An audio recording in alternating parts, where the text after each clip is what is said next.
Okay, now moving on to the accessories. Yay! I did the, what's this thing called? Choker first. For the choker, I cut off a piece of organza. All of my accessories have organza and the mat on them, and they are also lined and the other side too. They're really nice actually, I'm really proud of these. So for this one, I wanted it to be 1 inch, and then the trim, I kind of measured on my neck and thought, yeah, this is it when I turn it inside out. So I figured, you know, I'd do a 1/2 inch for seam allowance. So I made them 2 inches. I cut out 2 strips of matte fabric and 1 strip of organza. Okay, so now I'm about to start on the collar. I'm kind of using this as a slight reference since I'm gonna seam rip the Velcro off of this one. This is like the bot cosplay that looked terrible that I got. Anyways, I measured around my neck. I added in 2 inches for seam allowance and Velcro, and then I figured out how long I want it.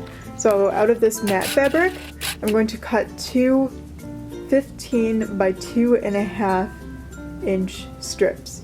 I think that was it. I hope that was it. And out of the organza, I'm gonna cut only one of those 15 by 12 inch strips. So wish me luck.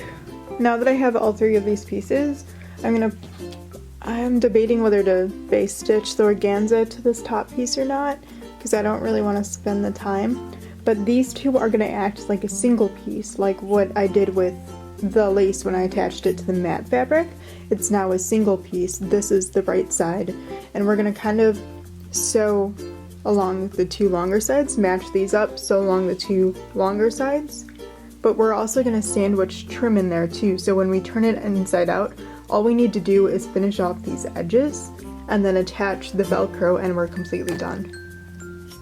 I'm hoping you guys can see what I'm doing a little better. See, I have the organza here, the matte fabric underneath, the trim here, and then I am gonna just stitch that together so the trim stays in place. And then I'm gonna take this top piece, sew along all the lines, flip it inside out, and there we go. And trim is also going on this side, I just haven't cut it yet. I also have a bell too to attach. I bought a pretty decent sized jingle bell. I just can't find it anywhere, but I bought 2 of them, one for this and one for the tail. I am terrible with clay. I don't want to risk like messing up her pendant. So I'm just gonna use a bell for now, and then later on maybe I'll try to make it, but that looks really hard. Okay, so I actually ended up making the choker way smaller, if you can't tell, since I'm stupid and I forgot that like if you put on trim you don't need to account for 1/2 inch seam allowance on both sides, so I chopped off 1 inch. And now I'm just gonna take this piece, put it right on top here, so along both edges, and flip it inside out.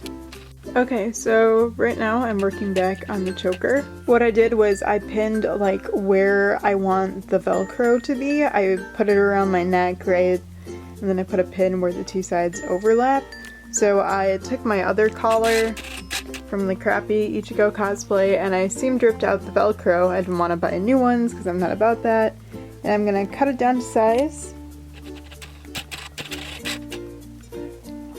And then just, you know, stitch it on. I also just stitched through a little loop for the bell. I use that same technique for all of the other pieces too, the 2 armbands and for the garter belt.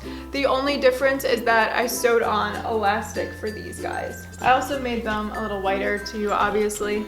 Okay, so I'm trying to figure out how to make these armbands here. This is the one I'm kind of trying to replicate, and I measured it. It's 2.5 by 14.5. What I'm thinking of doing is like making a case for the elastic, and like my arm is 10 inches, right? So making a case for an elastic, cut 10 inches of elastic for both of these. And then once it's gathered, sew the trim on the gathered section, which is going to be really hard not to stretch that. So I'm worried. So I cut out the 2 pieces of organza and the 2 pieces of matte fabric, one for each arm since there's 2 armbands, and I cut those pieces a lot longer than what my actual arm length is. But when I was cutting the 4 pieces of elastic, one up here, one here, one here, one here, those are to your exact arm measurements. That way they stay on your arms. Okay, so we're back working on the armbands. I finished one of them last night and I realized I forgot to film, so here's the second one. First thing we're gonna do, you can't really tell, but I have the organza on this side of it and the matte fabric on this side. I'm folding over the edges. I pinned it down at 3/4 of an inch seam allowance. The elastic I got was 1/2 inch, so a little bit extra, and I'm going to try to sew as close as I can to this edge, the inner edge. And then that's going to create a case, so I'll have 2 cases on both sides of these. I'll feed through the 10 inches of elastic for my arms, and I'll gather it slightly. And yeah, so that's my next step. Hey guys, I'm back. So I just sewed these channels closed. You can see them. And now I have the piece of elastic, which you can obviously see is way shorter than this piece.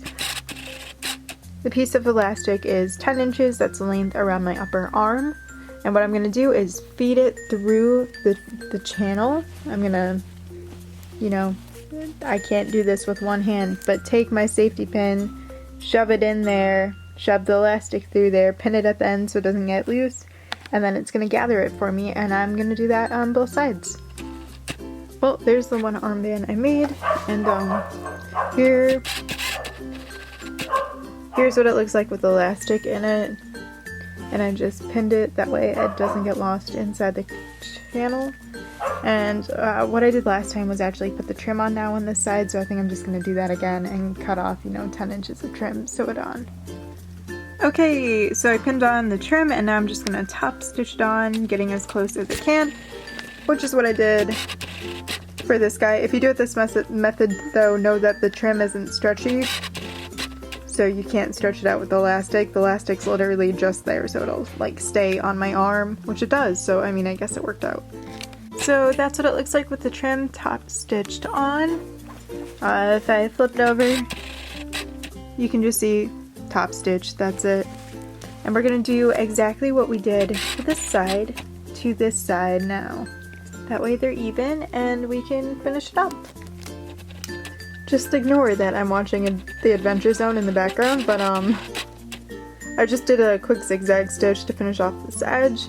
And now, you know, right sides together is how I sewed it. I can flip it inside out, and she's gonna look like this guy, except way better. So they're not very even, but oh well, I don't have time to fix it. I did that same exact method for the garter belt as well. The only difference is that I'm pretty sure I lined that piece, if I remember correctly, which is just a combination of those 2 techniques. Here I have my 2 pieces of matte fabric and then the organza underneath. On one of these, I'm going to take the elastic and sew it 1 piece here, 1 piece here, to the like length around my thigh since I'm making the garter. And you also want to take off a little bit, so like if your leg's 19 inches, do 18, that way it stretches it, and you want to stretch the elastic as you're sewing, that way it actually stays on your leg. You're only doing it both sides on this piece. On this piece with the organza, you're actually going to take the trim and sew it down like what we did for the choker and the armbands. Okay, this is what it looks like with everything pinned on. I pinned the trim on right sides together. You can see that this time I cut the organza a little bit bigger than last time. With the choker it was kind of fraying on the edges, so I made sure to go like 1 inch over on the organza. And then the elastic's obviously gonna get stretched so it stays on my leg. So now I just need to stitch it down.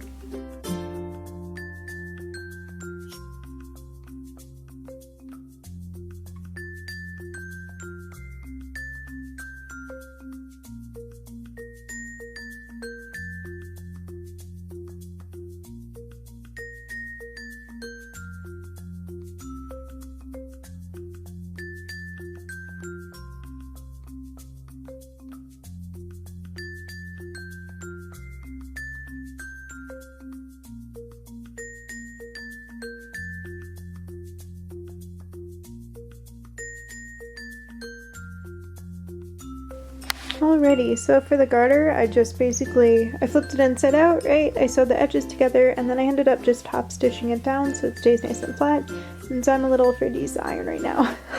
I kind of burned a hole in my skirt. But yeah, that's what it looks like, and it's staying up alright so far, but I am wearing pants, so who knows for the actual convention. But I'm hoping it'll stay up. But yeah, that's basically everything I did to do my Ichigo cosplay. Hopefully that makes sense to you all, and if it doesn't, I'll try to do voiceover or make it more clear. I have a mini tutorial up on my Instagram story as well, and if you're trying to make it for yourself and you have any questions at all, or just in general if you want to know, definitely feel free to DM me, leave a comment down below. I'm pretty good at responding to comments and like DMs, I think, or I hope anyways, if they're asking like questions or asking for advice or something. So yeah, thank you guys so much for watching. Hope you liked this little video, and I'll see you all soon.